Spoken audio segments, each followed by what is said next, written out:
Oke, kita masuk ke conference factor yang kedua, liquidity manipulation. Kita mulai lagi dari definisi dan apa yang kita bisa expect dari manipulasi liquidity ya. Nah, untuk mendapatkan posisi sebaik mungkin di pasar, pada umumnya semua educated trader, nah ini saya sebutkan semua educated trader, tentunya ingin bisa entry di harga terbaik sesuai dengan bias yang diantisipasi ya. Jadi kalau dia mau nge-buy, buy-nya serendah mungkin atau sebagus mungkin. Kalau dia mau sell, sell-nya di harga yang semahal mungkin. Buy low, sell high. Nah, tidak terkecuali untuk institutional trader atau BFI. Namun, bedanya karena ukuran modal yang terlalu besar, pendekatan tertentu ini perlu dilakukan oleh BFI. Nah, seperti yang diketahui, likuiditas pasar akan senantiasa terbentuk dari waktu ke waktu dan di semua lokasi pergerakan harga. Nah, selain liquidity sweep dilakukan yang umumnya, jadi biasanya liquidity sweep itu terjadinya di inisiasi awal ya. Tahap inisiasi atau intensi awal yang diluncurkan oleh BFI untuk mulai membangun posisi di pasar. Nah, di sepanjang waktu liquidity baru akan di-generate. Nah, seperti yang tadi saya contohkan, liquidity akan senantiasa di-generate. Tujuannya apa?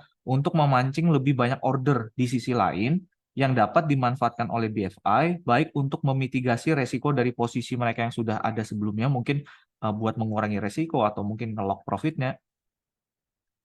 Nah, ataupun untuk memenuhi order yang masih tersisa. Nah, proses ini yang kita kenal sebagai liquidity manipulation atau yang seringkali disebut sebagai inducement. Nah, jadi teman-teman dulu yang saya pernah share tentang inducement kan ada yang belum paham. Nah, ini kita bahas di sini. Nah, apa sih artinya sesuai dengan arti kata di dalamnya ya, inducement. Jadi ada kata induce atau to induce yang berarti untuk memancing atau mempengaruhi orang lain untuk melakukan sesuatu yang sudah direncanakan. Nah, di pasar ini juga berarti untuk memancing trader lain untuk mengambil posisi lebih dulu hanya untuk membentuk likuiditas yang akan dimanfaatkan oleh BFI dalam menjalankan rencananya, termasuk di dalamnya untuk keperluan proses mitigasi tadi, mitigasi posisi sebelumnya atau mitigasi order yang masih tersisa. Nah, makanya tanpa memahami mekanisme ini, retail trader akan sering mengalami prematur loss sebelum pergerakan yang diantisipasi terjadi, atau juga terlalu sering berada di sisi yang berlawanan dari intensi institusional trader. Hal ini dapat kita hindari dengan memahami kemungkinan adanya liquidity manipulation atau inducement, sehingga kita bisa lebih bersabar menunggu konfirmasi dan lokasi yang lebih high probable sebelum mengambil sebuah posisi di pasar. Nah, ini yang dulu saya juga pernah share di background smart money concept di YouTube ya. Nah, jadi sekali lagi ketika kita bicara tentang technical analysis yang berlaku umum, ketika harga bergerak membentuk suatu high, dia pullback, berbalik membentuk suatu low.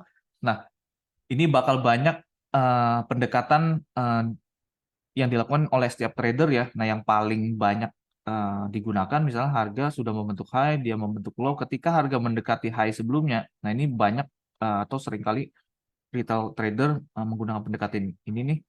Terlihat harga mantul, ada bearish candle di sana, bearish engulfing atau bearish pin bar segala macam yang menjadi keputusan atau decision mereka bahwa yang menyatakan bahwa oke, berarti di sana kemungkinan ada resisten yang cukup oke nih, dibuktikan dengan adanya bearish candle yang valid. Nah, mereka open posisi sell di sana.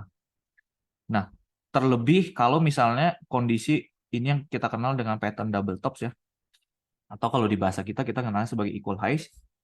Nah, terlebih jika pattern double top ini ternyata dia terjadi ketika harga sebelumnya sempat break suatu level support.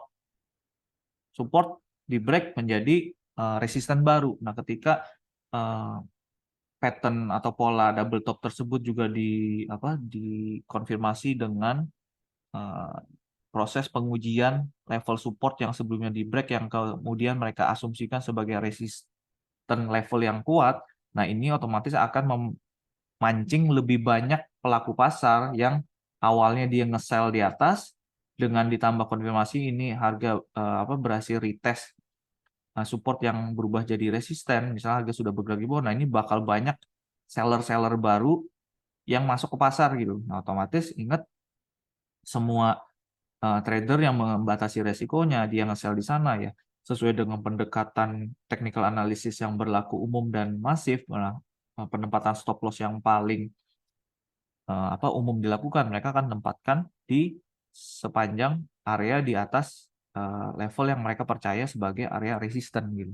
Kenapa? Karena ketika harga break level tersebut ya. Mereka asumsikan trade idea mereka untuk nge-sell itu sudah tidak valid. Nah, lebih parah lagi kalau misalnya sudah break retest resisten, double top terkonfirmasi, ternyata harga kembali ke sana hanya untuk menunjukkan ada reaksi yang ketiga yang kita kenal di retail trader, misalnya triple top atau multiple tops. Nah, otomatis ini akan memancing lebih banyak seller lagi gitu. Artinya sebelumnya di sana sudah ada sell dari double top, yang break sama retest ini sell sell sell sell sell, kemudian yang trading berdasarkan triple top pattern dia nge-sell lagi, nah otomatis bakal bertambah lebih banyak order-order yang ditempatkan di atas area-area yang dipelajari di technical analysis secara umum gitu. Nah, di sisi yang lain juga ada trader dengan pendekatan yang sebaliknya. Kalau misalnya ternyata dia awalnya sudah nge-sell di resisten, nge-sell, stop loss di atas, ketika stop loss-nya ditembus, otomatis resisten yang gagal ini sekaligus membuat trade idea untuk sell mereka menjadi invalid, sehingga mereka menunggu harga misalnya untuk menjalankan intensi yang baru. Berarti kalau misalnya resisten ditembus, apalagi kalau dia resistennya kuat, di tes sekali, 2 kali, 3 kali, berarti resistennya kuat nih. Jadi break, berarti kemungkinan itu bakal jadi support yang kuat. Ada banyak trader yang menggunakan pendekatan kalau dia breakout, berarti dia pasang posisi buy ketika harga break area resisten tersebut. Ada juga yang menunggu retest resisten ditembus, harga kembali retest breakout levelnya sampai menunjukkan misalnya ada bullish engulfing atau bullish pin bar yang menjadi trigger untuk trader dengan tipe breakout dan retest yang tadi ada hubungan sama istilah yang Santi tanya, ada fake out signal, ada false breakout segala macam. Ini untuk kondisi yang breakout-nya yang dianggap valid ya. Nah, di sana bakal mancing banyak buyer baru lagi nih yang secara konsep mereka nge-buy di sana.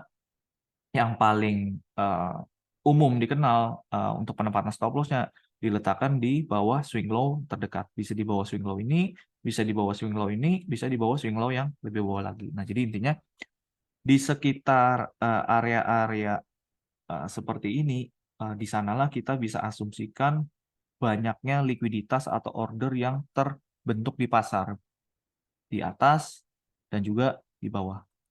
Nah, namun kalau teman-teman ini sudah pernah mengalami ya, bakal banyak mengalami kondisi seperti prematur loss yang berkali-kali. Nah, jadi kalau dari beberapa tipe trader tadi saya coba kerangkakan, ini contohnya teman-teman yang entry sell berdasarkan pendekatan double top sekaligus dia nge-retest breakout level dari support sebelumnya ya. Nah, jadi resisten. Nah, otomatis tipe trader yang pertama mungkin dia entry sell menunggu bearish candle terkonfirmasi, entry di sana sell, stop loss-nya misalnya di atas high-nya.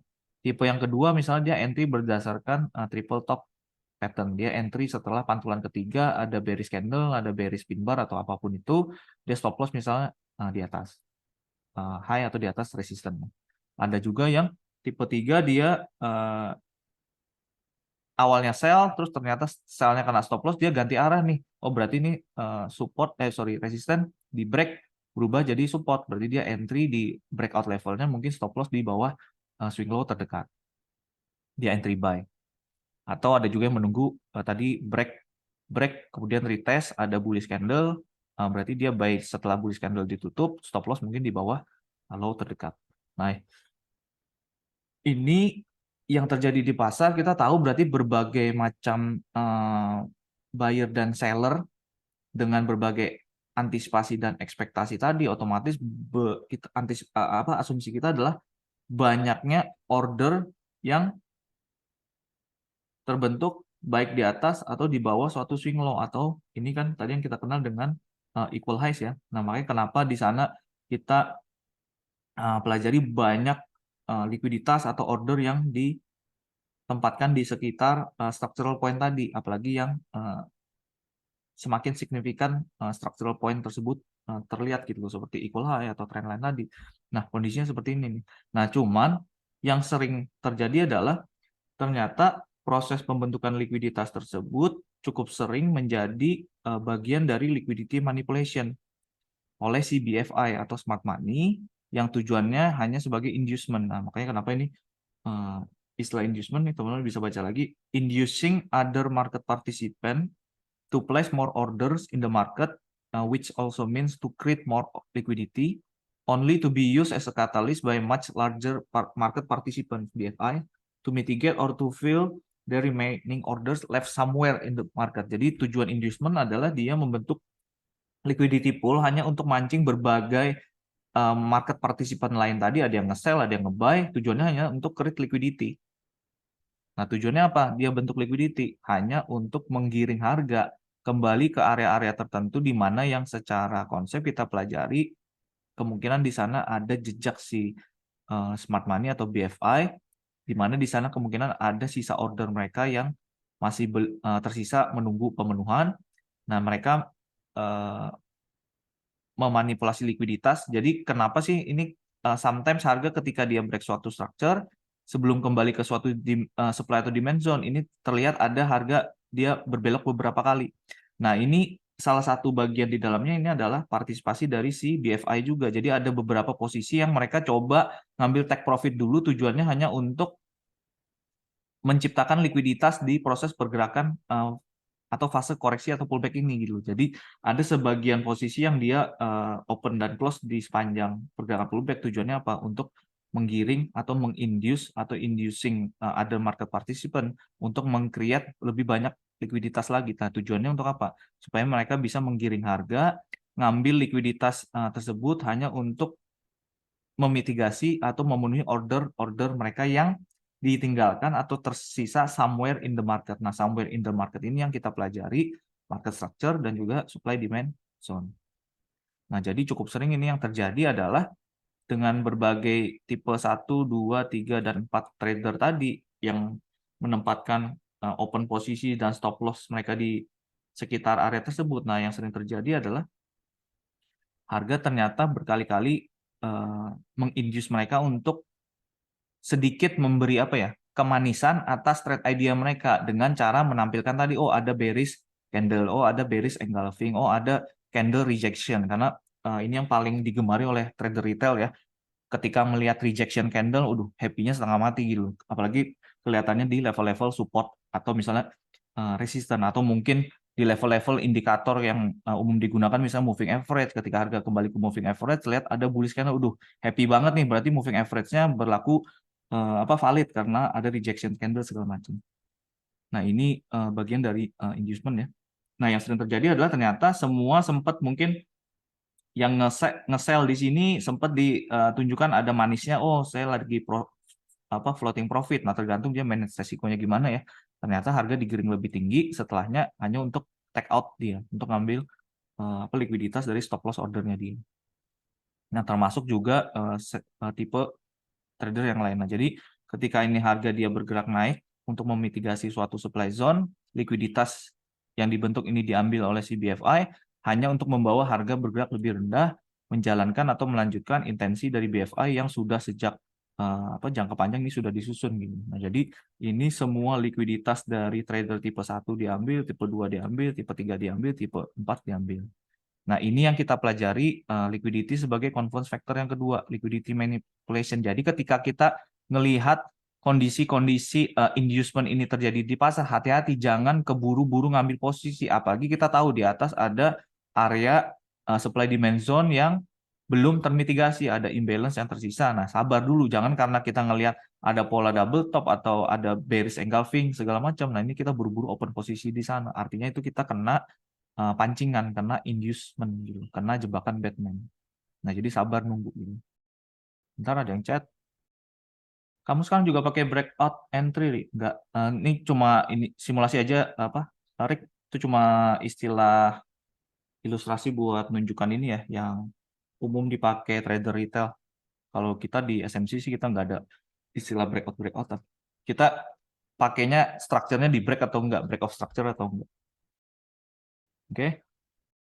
Nah, itu background-nya ya. Nah, sekarang sama seperti yang confluence factor yang pertama tadi, gimana caranya kita utilize atau menggunakan komponen liquidity manipulation di dalam strategi kita. Sekali lagi ingat, dalam kombinasinya selalu dengan market structure dan HSB zone ya. Dengan memahami konsep likuiditas, terutama kemungkinan terjadinya liquidity manipulation di pasar, dapat secara signifikan meningkatkan probabilitas keberhasilan kita dalam trading mengikuti jejak institusional trader. Untuk dapat senantiasa trading secara objektif, peranan market structure dalam price action trading kita tetap menjadi prioritas. Liquidity bisa digunakan sebagai tambahan confluence factor yang dapat memberikan konfirmasi pendukung atas trade idea yang kita bangun ataupun sebaliknya. Jadi liquidity ini dapat memberikan informasi kontradiksi sebagai peringatan awal atas kemungkinan liquidity manipulation yang dapat terjadi dan dapat kita waspadai. Nah, jadi bisa kita pergunakan untuk baik informasi yang mendukung trade idea kita ataupun informasi warning kemungkinan trade idea kita ini tidak begitu high probable. Nah, contoh ya. Nah, jadi misalnya ini ketika harga bergerak dalam bearish market structure, dia membentuk low, pullback, break lower dengan impulsif, ada momentum, ada imbalance, di supply zone terbentuk unmitigated. Nah, ketika kita ngelihat harga mulai membentuk suatu liquidity pool dalam bentuk equal highs atau swing point atau trendline liquidity persis di bawah area perhatian kita, nah ini menjadi additional confluence. Oh, berarti supply zone yang kita lihat ini cukup high probable nih. Kenapa? Karena kalau misalnya kita bisa entry di sana, artinya kita ngentry setelah semua likuiditas dari trader lain ini diambil. Jadi kecenderungan harga untuk melanjutkan intensi BFI ini cukup tinggi gitu. Kalau memang supply zone ini merupakan cerminan dari aktivitas BFI. Nah, makanya informasinya kita kumpulkan. Atau kalau di contoh yang lain misalnya nih, harga bergerak di bullish market structure ya, dia membentuk high, dia pullback, break higher, membentuk suatu demand, kemudian harga sempat membentuk struktur kecil, break high, break low, break high, retrace sebelum dia kelihatan impulsif lagi ya, break higher lagi, terlihat di sana ada demand zone baru. Nah, ini kita bisa jadi informasi warning. Memang terbaru kita lihat ada demand zone yang mungkin masih memenuhi 3 kriteria high probable SD zone kita, which is dia break structure, ada imbalance, dia unmitigated. Nah, cuman mesti waspada. Kenapa? Karena kita tahu sedikit di bawahnya ada demand zone yang belum termitigasi, yang kebetulan persis di bawah demand zone yang terbaru, itu kita lihat ada liquidity itu. Nah, di sini kita mesti hati-hati. Jadi, boleh saja kita tetap antisipasi kemungkinan cari buy di sana, tapi mungkin resiko disesuaikan ya, misalnya kita entry dengan separuh resiko atau apa. Atau yang most likely saya lakukan adalah tetap entry tapi dengan menunggu konfirmasi di lower time frame. Jadi kalau di lower time frame nggak ada konfirmasi, ya jangan paksa buy di sana karena ada kemungkinan harga ternyata pullback dengan drastis, mungkin reaksi kecil aja nih, kelihatan ada pantulan sedikit hanya untuk dibawa lebih rendah, dia ngambil semua likuiditas yang dibangun hanya untuk memitigasi dimension yang lebih high probable karena dia dapat tambahan confluence factor berupa pengambilan likuiditas atau ada faktor inducement tadi sebelum harga bergerak lebih tinggi. Nah, jadi di sini fungsi kita memahami kemungkinan adanya liquidity manipulation. Nah, jadi kalau kita lanjutkan, jadi dalam menggunakan semua komponen utama price action trading, utamanya market structure dan SD zone sangatlah penting dan krusial sebelum secara terburu-buru menentukan area perhatian tadi. Sampai dengan keputusan entry, ini berlaku juga dengan lower time frame nanti ya.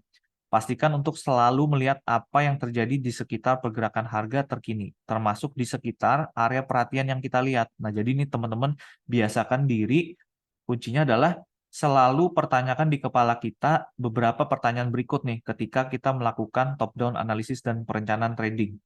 Jadi selalu tanya di kepala, where is the liquidity resting in the market? Di mana sih kemungkinan ada liquidity pool yang terbentuk di sekitar pergerakan harga terkini dan juga di sekitar area perhatian kita. Ada nggak inducement yang terbentuk sebelum area interest kita ini disentuh?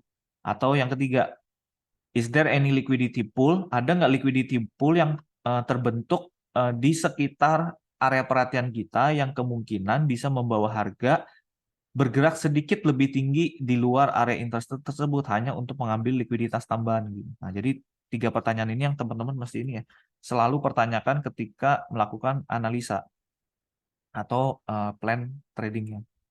Nah, idealnya area perhatian dengan tambahan confluence factor berupa inducement ataupun liquidity to sweep sebelum harga menyentuh area ini akan memiliki probabilitas yang lebih tinggi dibandingkan area lain. Di kondisi lain, jika terlihat ada kemungkinan pengambilan liquidity sedikit di luar area perhatian, kita bisa menunggu perkembangan price action lebih lanjut. Dan ketika liquidity sweep benar terjadi, kita dapat bereaksi dan menyesuaikan antisipasi atas pergerakan harga selanjutnya. Ini yang tadi saya sebut kita melihat intensi setelah pengambilan liquidity terjadi. Nah, baru kita tentukan action lebih lanjutnya seperti apa. Nah, jadi ini yang penting ya. Selalu belajar untuk identifikasi liquidity dan jangan jadi liquidity. Jadi identify the liquidity atau kita bakal jadi liquidity. Nah, jadi contoh nih, kalau skema yang di ini,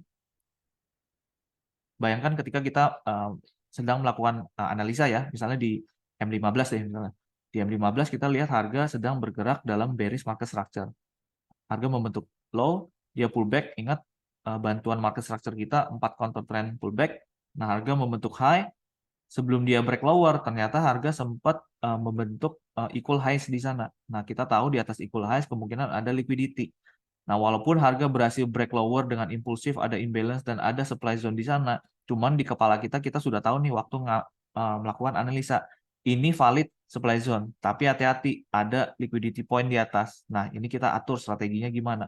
Jadi ini di kondisi seperti ini boleh aja kita entry misalnya di sana langsung ya, tapi karena ada pertimbangan liquidity pool di sana, jangan terlalu greedy, stop loss-nya mau serapat mungkin. Nah, ini seringkali nanti kita disentuh stop loss-nya hanya untuk menjalankan antisipasi yang sudah dini. Jadi di kondisi ini bisa aja kita entry langsung kalau yang memang nggak ada waktu untuk mantau lower time frame ya. Nah, cuma stop loss-nya mungkin ditaruh di level yang lebih aman, misalnya di atas swing high, terdekat jauh di atas equal highs gitu. Atau yang lebih safe lagi, nunggu lower time frame confirmation. Nah, tapi di sepanjang perjalanan ternyata harga sempat pullback kecil membentuk internal structure sebelum dia break lower, ada internal break, ada supply zone tambahan atau yang kita sebut decisional zone karena dia berada di tengah-tengah. Nah, dalam hal ini ketika kita melakukan analisa, kita punya dua area perhatian.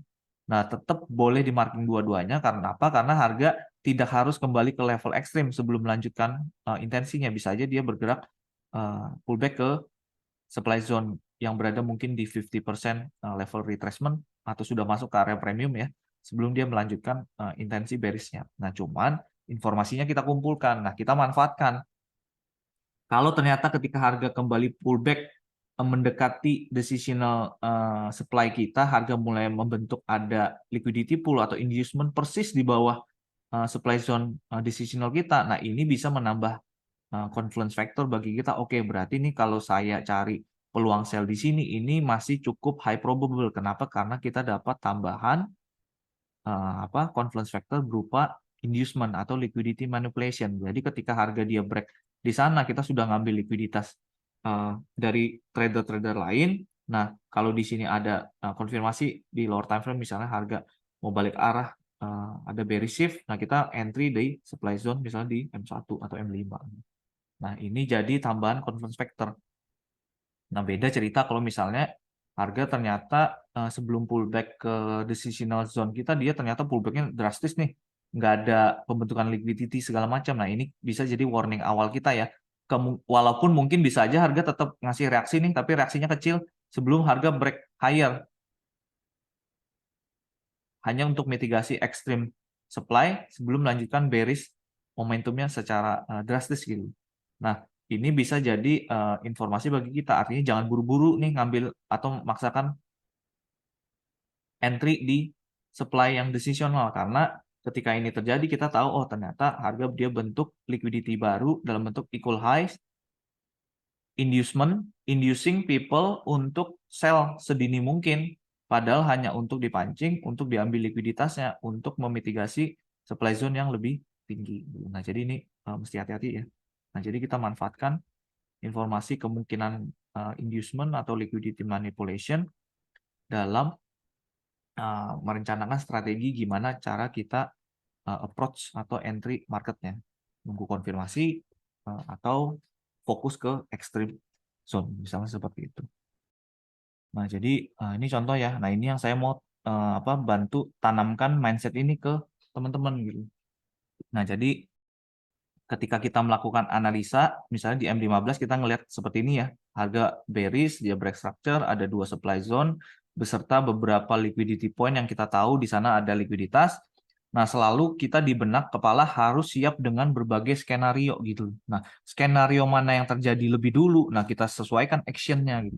Nah, jadi ketika ini yang kita lihat di kondisi pergerakan harga terkini ya, harga dia masih di posisi ini nih, kita tahu dia bearish, kita tahu ada 2 supply zone, ada yang ekstrim, ada yang decisional. Kita tahu extreme zone yang lebih high probable, tapi di atas extreme zone ini ada equal highs, ada liquidity pool. Nah, artinya kalau harga kembali ke sana, ada baiknya kita cari konfirmasi lower time frame daripada kita paksakan entry langsung di sana. Bisa aja, tapi sesuaikan. Mungkin stop loss-nya jauh, dikasih buffernya jauh di atas equal highs gitu.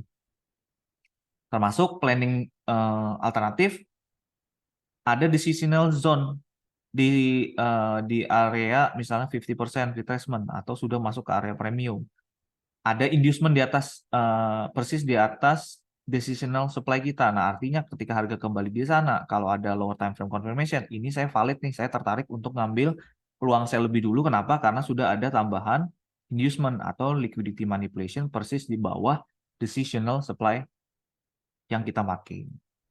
Nah, itu yang kita planning dan kita waspada dengan berbagai kemungkinan. Nah, contoh kemungkinan pertama, ternyata harga berbalik arah ngambil likuiditas dari inducement yang terbentuk di bawah decisional supply hanya untuk melanjutkan bearish intention yang sebelumnya sudah kita analisa. Nah, jadi kalau di sana kita lihat ada low time frame confirmation, ya ambil gitu karena ada kemungkinan skenario ini terjadi. Harga cuma ngambil likuiditas dari inducement di bawah decisional zone untuk mitigasi supply tersebut sebelum melanjutkan intensinya. Nah, jadi kita bisa dapat peluang lebih awal tanpa harus terlalu konservatif. Gimana-gimana saya pokoknya pengen nunggu harga harus kembali ke extreme zone-nya atau extreme supply. Nah, ini nanti di kondisi-kondisi tertentu malah kita banyak kelewatan peluang gitu. Jadi ini kita open minded ya. Atau kemungkinan kedua bisa aja harga sudah ada faktor liquidity manipulation atau inducement di bawah decisional supply kita, mungkin kita sudah dapat entry di lower time frame ya, tapi di benak kepala kita, kita sudah siap jauh sebelum harga terjadi.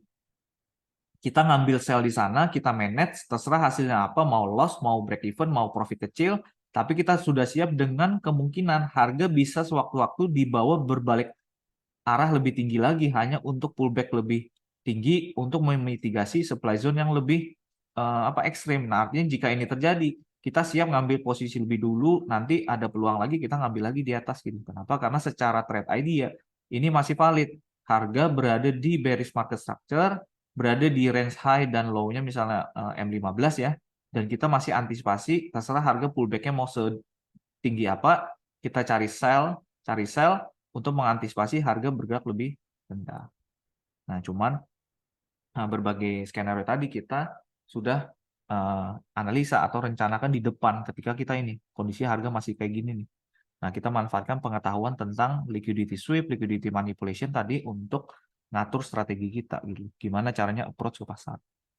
Atau kemungkinan ketiga nih, bisa juga harga ternyata dia kembali ke decisional supply-nya dia impulsif nih sampai decisional supply tersebut ditembus yang kemungkinan di lower time frame nggak ada konfirmasi. Nah, artinya kita terselamatkan dari prematur loss gitu. Karena kita sabar menunggu konfirmasi. Dia di break higher, belum memitigasi supply zone yang ekstrim. Nah, di sini yang kita kalau lebih advance memanfaatkan pengetahuan tentang internal structure ya atau lower time frame order flow. Nah, ketika suatu decisional zone ini ditembus, impulsif segala macam di lower time frame atau internal kita lihat harga ternyata ada break suatu structure, dia membentuk demand internal, impulsif ada imbalance. Nah, ketika harga kembali ke sana ini valid-valid aja kalau kita cari peluang buy to sell atau counter trend dengan antisipasi supply terdekat ini sudah ditembus dengan impulsif, harga kembali ke demand, ada konfirmasi di lower time frame. Nah, kita ngambil buy dulu dengan target ke supply berikutnya. Kenapa? Karena kita masih antisipasi harga kemungkinan bisa bergerak pullback lebih tinggi. Nah, jadi kita bisa atur berbagai strategi ya dengan memanfaatkan sekali lagi market structure, supply demand zone dengan tambahan informasi confluence factor dari liquidity. Nah, ini bisa aja dia break decisional, pullback, kembali ke ekstrim, ternyata dia sedikit break higher di atas supply zone-nya ekstrim karena dia ngambil likuiditas dari equal highs yang di sana. Kemudian harga ditutup dengan wick nih, mungkin wick-nya panjang, tapi supply-nya masih bertahan. Nah, ini di lower time frame kalau ada konfirmasi entry, sell atau short, kita entry lagi karena antisipasinya masih sama. Nah, ini malah lebih high probable lagi. Kenapa? Karena semua likuiditas yang berada di dalam trading range kita, ini semua sudah diambil nih. Nah, ini jadi skenario yang high probable banget gitu. Jadi pertahanan terakhir gitu. Atau misalnya skenario yang lain ternyata ini yang mungkin sedikit berhubungan sama pertanyaan Steven tadi ya. Ternyata harga dia cuma ngambil, terserah mau ngambil liquidity dari internal high terdekat atau ngambil semuanya, tapi supply zone kita nggak disentuh nih. Harga ternyata break lower. Nah, di kondisi yang ini jangan jangan disesalkan ya. Aduh, ini sedikit banget nih nggak disentuh. Nah, jangan disesalkan. Kenapa? Karena kita sudah mengerti kemungkinan ini bakal terjadi di pasar. Nah, kenapa? Karena sekali lagi ada sifat dasar fractal nature di price action. Nah, ini kita sudah tentukan strateginya, kita sudah pilih kombinasi time frame-nya H4, M15, dan M1. Nah, walaupun misalnya harga terlihat tidak kembali ke supply-nya M15, tapi kenapa harga melanjutkan intensinya? Karena kita tahu kemungkinan harga tidak menyentuh supply M15-nya karena mungkin harga dia menyentuhnya adalah supply zone dari time frame yang lain, mungkin H1 atau M30 atau M45 gitu. Nah, ini kita tidak perlu menyesalkan kondisi-kondisi ini ya. Nah, tugas kita adalah ya udah kita adaptasi.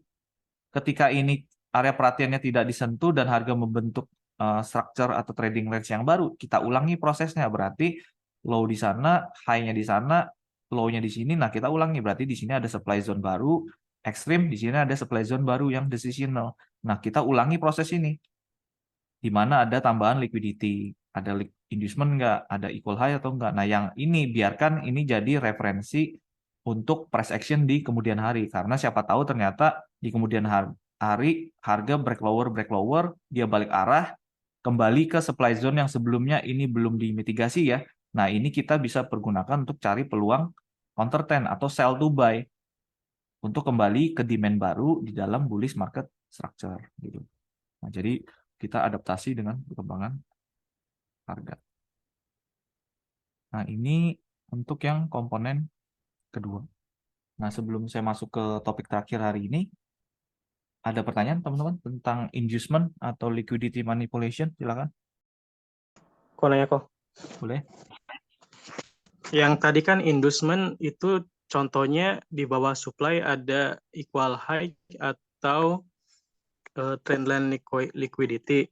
Nah, kalau kasusnya cuma 1 poin doang di bawah supply itu disebut inducement juga. Sudah inducement juga. Kenapa? Karena sekali lagi yang namanya structural liquidity selalu dasarnya dari jenis yang pertama, swing point. Terserah swing point itu nanti dia jadi equal highs atau jadi trendline liquidity. Nah, intinya satu aja itu sudah kita anggap di sana ada inducement. Nah, jadi kalau misalnya kondisinya gini ya, break structure, kita ada supply zone. Nah, malah ini kalau di kondisi apa ya? Kadang kan kita bisa lihat di struktur M15 ini kan ada struktur pergerakan dengan 4 counter trend candle yang mungkin secara trading range ini relatif relatif nggak terlalu besar gitu. Nah, tapi di satu kondisi teman-teman bisa dapetin nih penembusan suatu strukturnya M15 bisa jauh banget gitu. Sehingga setelah itu terjadi biasanya setelah news event atau major news, nah ini biasanya kan dia rangingnya panjang nih, ya kan? Nah, ini malah inducement yang terjadi di kondisi struktur yang nggak terlalu besar ketika dia pullback membentuk satu swing point kayak gini. Nah, ini bisa jadi salah satu inducement yang paling to the point. Jadi ini udah masuk inducement, ini salah satu favorit saya, nanti saya tunjukkan skemanya. Nah, ketika harga itu dia kembali ke misalnya supply M15 kita, dia ngambil likuiditas yang terlihat hanya satu structural point, kemudian di lower time frame ini ada konfirmasi bearish. Nah, ini sudah jadi salah satu skema high probable setup yang straight to the point gitu. Jadi liquidity point-nya dia nggak banyak-banyak, dia cuma bentuk satu kali belokan, swing high atau structural point di sana. Nah, itu udah kita anggap sebagai inducement, Kurniawan. Jadi nggak harus equal highs, nggak harus trendline liquidity juga gitu. Menjawab ya. Jawab. Yang lain silakan nih, boleh nanya banyak-banyak ya, karena nih liquidity lumayan signifikan di dalam trading kita nih. Nah, termasuk besok nanti teman-teman waktu-waktu nanti saya sempatkan coba nunjukkan yang kemarin hari Jumat pun banyak tuh pelajaran tentang liquidity gitu. Nah, jadi ini bakal kita hadapi setiap harinya ketika ngelihat pasar. Nah, jadi silakan kalau ada pertanyaan boleh nih sebanyak-banyaknya sampai teman-teman paham gitu. Sebentar saya cek yang masih aktif ada Kurniawan, Steven Jakarta, Santi, Steven Surabaya, Erik sama Andi Yeni. Yang lain ada pertanyaan? Liquidity manipulation atau liquidity sweep lagi boleh? Oh, yang liquidity sweep. Mm-mm. Kalau kan umumnya dia nge-sweepnya cuma pakai wick ya. Kan terkadang juga Ya, ada yang close body body. candle tuh. Mm-mm. Mm-mm. Itu cara kita mengetahui itu liquidity sweep itu gimana? Nah, itu dia yang tadi saya bilang. Kita tidak selalu atau tidak melulu mendasarkan trading decision kita dari kejadian liquidity sweep-nya. Tapi kita lihat intensi price action setelah liquidity sweep itu terjadi. Nah, jadi memang ingat ya, makanya kenapa di pedoman dasar kita menentukan mana break of structure yang valid atau enggak, mana break of structure yang dengan komitmen strong atau enggak. Ini kan saya bahas di itu ya, di break of market structure ya dulu ya. Nah, kenapa di situ kita menggunakan pedoman harga ditutup dengan body candle. Nah, salah satu tujuannya ini untuk membedakan dengan kemungkinan liquidity sweep dulu. Tapi bukan berarti ketika harga dia break dengan close body pun bukan berarti itu selalu menjadi bos yang valid ya. Bisa aja tuh jadi liquidity sweep gitu. Nah, makanya kita lihat intensi harga setelahnya. Nah, jadi misalnya sebagai contoh, ketika harga misalnya dia masih bullish market structure nih. Nah, harga kembali ke demand. Nah, kalau misalnya harga dia kembali ke demand, sudah ada candle yang close body di bawah demand tersebut. Nah, ini sudah kita asumsikan trade idea kita untuk cari peluang buy dari demand tersebut. Ini sudah invalid. Kenapa? Karena kita sudah dapat konfirmasi di sini ada break of structure, walaupun dia masih satu candle nih, tapi candlenya udah close body gitu. Nah, tinggal masalah, ini kan cuma sekedar mengubah keputusan kita dari trade idea dari di demand zone tersebut valid atau enggak gitu. Nah, ketika ada candle yang tutup di bawah itu berarti trade idea kita untuk cari buy itu invalid. Nah, sekarang pertanyaannya apakah berarti kita langsung cari sell? Nah, kita lihat dulu kalau memang ini terjadi dia di area yang bagus, ada high time frame supply atau imbalance segala macam, kemudian dia break-nya juga lebih bagus kalau dia break-nya dengan impulsif menjauhi terus ada imbalance juga ya. Nah, di sana ada supply zone. Nah, artinya kejadian itu selain membuat trade idea untuk buy kita sebelumnya menjadi invalid, ini juga sekaligus mengenerate trade idea baru untuk cari peluang sell yang valid. Kenapa? Karena konfirmasi demand gagal dan break of structure impulsif gitu. Nah, tapi kalau misalnya ternyata harga dia memang break body candle close di bawah demand ya. Nah, tapi ada informasi lain ternyata di sini harga efisien nih, nggak ada imbalance, nggak ada apa. Nah, itu sudah bisa jadi warning kita. Oh, nih ada kemungkinan bisa aja dia walaupun close body candle, ini bisa aja masih ada kemungkinan dia merupakan liquidity sweep dari time frame yang lebih besar. Nah, kenapa? Karena masalah body close candle atau wick segala macam ini sebenarnya cuma ini ya. Cuma perbedaan yang kita lihat di time frame lebih kecil atau time frame lebih besar. Nah, Makanya kita lihat intensi setelahnya. Nah, kalau memang di time frame lebih kecil dia close body candle di bawah demand, tapi ternyata intensi setelahnya kita bisa lihat dia ternyata berbalik arah dengan tajam, sehingga mungkin menyebabkan break structure dengan impulsif, kemudian ada demand di sana. Nah, ini kita sebenarnya kan bisa lihat nih ke time frame yang lebih besar, most likely penutupan body candle sedikit di bawah demand yang gagal tadi di time frame besar, kita lihat dia nge-wick gitu loh. Nah, yang mana ini bisa kita kategorikan, kita evolve strukturnya yang tadinya awalnya kayak gini nih, di sini mungkin kita anggap ini sebagai liquidity sweep ya. Di sini tadinya kita masih anggap sebagai breakout structure nih, karena harga sudah close body candle.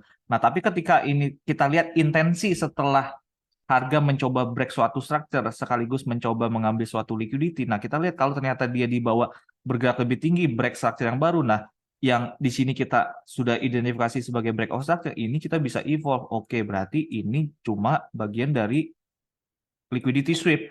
Hanya untuk membentuk demand zone yang baru yang mendapat tambahan confluence factor berupa liquidity sweep. Nah, ini yang kita sebut sebagai tadi sweep zone. Nah, artinya ini menjadi area perhatian kita yang lebih high probable gitu. Nah, jadi kalau pertanyaan Kurniawan tadi bagaimana caranya kita mengetahui apa ketika harga dia break suatu structure, ada body candle yang di close di luar supply atau demand zone, itu apakah valid break ataupun liquidity sweep, kita selamanya tidak akan tahu secara pasti sampai kita ngelihat intensi setelahnya, Kurniawan.